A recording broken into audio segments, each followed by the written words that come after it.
now looking at the United Nations building beside the peaceful East River on the island of Manhattan, USA. A building representing the 20th century's hopes for a future of international peace, security, cooperation, and brotherhood for all mankind. This is the Opera House on wide, busy Van Ness Avenue in San Francisco, California. Here are gathered diplomats from over 45 countries of the earth, joining together to sign a peace treaty with the Japanese nation. A treaty signed in mutual honor and respect by men consecrated to the purposes and ideals of the United Nations.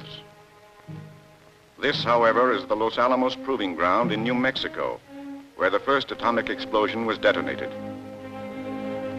And this is Hiroshima, a once bustling city almost wholly destroyed as a direct consequence of this atomic experiment.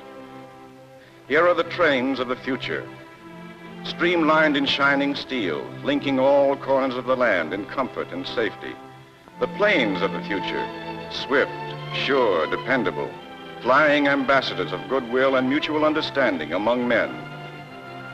These boys and girls, the men and women of the future, eager to keep their heritage of freedom and liberty. And here in the quiet of the South Seas Lagoon, off the island of Bikini, is the promise of that future. A mushroom cloud, which has become as much a symbol of the 20th century as the United Nations building on the far different island of Manhattan. For the time being, the giant powers in this mushroom cloud remain firmly in the hands of a peace-loving people. But the United Nations building can be blown to bits. Blood can wash away the ink on peace signatures. This we must remember.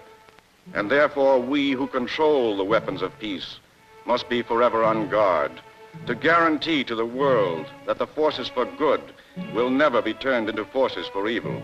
If we relax, lose our strength, our preparedness, what you're about to see is what might happen. For this is a picture which shows a world without law and order. A dim, distant future world? Yes. An imaginary and fictional world? Yes. But possibly the world of 3000 AD, a world we must not let happen.